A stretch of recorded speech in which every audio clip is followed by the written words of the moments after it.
We're here today with talking with Ash Kumra of DesiYou, and Ash was our winner, one of our winners in the digital media category at the 2010 Irvine Entrepreneur Forum, which took place in June 1st. So we're really glad to have you here, and I think you have a really exciting company. So why don't you tell everybody about DesiYou and how it operates and a little bit of the background, how it started. Sure. So we're very passionate about the Indian culture. So Desi means essentially anyone from the Indian diaspora, India region, Pakistan region, those surrounding areas. So we believe that the Indian culture is growing. It doesn't just encompass people from that region. It encompasses people that are into the culture, such as yoga, music, film. So we figured there's so much great content out there. Why not be the hub to find all this great content and distribute it across high traffic websites, mobile partners, set-top boxes. We're even now delving into TV channels. We just want to be the go-to for high quality Indian entertainment, essentially. And our focus right now is on video clips. How do you make the decisions of what you want to include in your library? Actually, this is what's great about it. We have what I would call the American Idol effect. We let our viewers pick. So if film content is doing really well the month before, we're just going to focus more on acquiring film libraries. If comedy does well, we'll focus on comedy. That's kind of how we run our model. In terms of the website there, so how do you go into it? How do you structure it? How are you sort of pulling people's eyes to the right places that you want them to go? So we made a decision. This was after many years of trying out various models, that being a one-stop destination doesn't make sense. What we want to do is we want to power every other website that wants premium quality content. So, for instance, we're a large provider of content to YouTube. We're a large provider of content to Facebook. We're a large provider to mobile handsets. That allows us to keep track of how well a video does on reviews, not being worried about how well our videos do on one specific website. It allows us to be everywhere. So from a branding perspective, we get a better reach.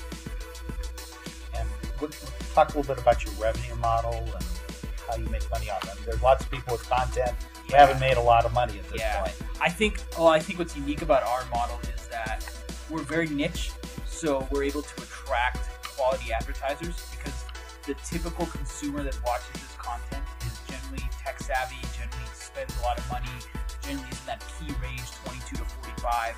So we're able to use these attributes to get advertisers, which are shown before our videos. And one of the decisions we made as a company is we can't source ads for all of our videos. We're a very lean company right now. So what we did is we were able to partner with outside sales groups to ensure that 100% of our videos get advertisements for videos that we can't source ads for. So in terms of your viewership or the people coming walking on your site, where are they coming from at this point? Here in the United States? Six main areas. US, Canada, UK, UAE, India, and Australia region. We're technically in 55 countries, but those are the 6 kind of pockets. Like if I go to an advertiser, I'm really going to sell those 6 regions because of the growth that's there and because there's a lot of passion for the Indian culture specifically in those 6 parts. And the advertisers, are they going to be different by region, or is it, for example, one advertiser will I'll take a block and this one will take the whole world? I wish it was that simple. Every country has different advertisers. In the UK, you see Colgate. US, you'll see car ads. It varies. But we are working towards the fact where we want to go to the global grid. I want to go to Coca-Cola and say, Coca-Cola, your marketing for the US will be like this, and your marketing for the UK will be like this. Let's do a global campaign. That's, I think, every company's dream, because it makes it a lot more simple. And in looking down the road, where do you see your growth areas coming? How will you plan to scale this company?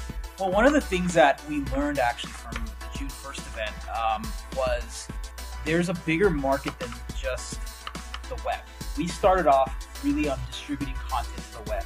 Last year, our videos got over 125 million video views. But the ad dollars and the growth is in mobile and set-top boxes. Set-top boxes are anything like internet TV, Apple TV. You have these apps on your phone. They're all devices from how we see it. So we're really bullish on those two. And one of the things that the capital we got allowed us to do is it allowed us to spend more resources and time on acquiring some very significant mobile and set-top box partnerships. And the other reason why we really like it is that it makes our revenue streams more. Right now, in the web model, it's very transparent. You get money on ads that show before the video. With mobile, you can do pay-per-download for content. You can do targeted e-commerce. Let's say you're a movie trailer. I can do an ad that says, if you like this movie, purchase this ticket, here's the site. We can control that whole process, the transaction and all that. Because mobile allows us to do that. Set-top boxes and devices allow us to do things like pay-per-view, video on demand, all these types of models. So it allows us to take a simple video asset and make multiple revenue streams around it at the same time. And also the set-top box too probably is a way to get around, not being on the local cable broadcast structure. So more and more of that will probably be going that direction anyway. I do feel that way.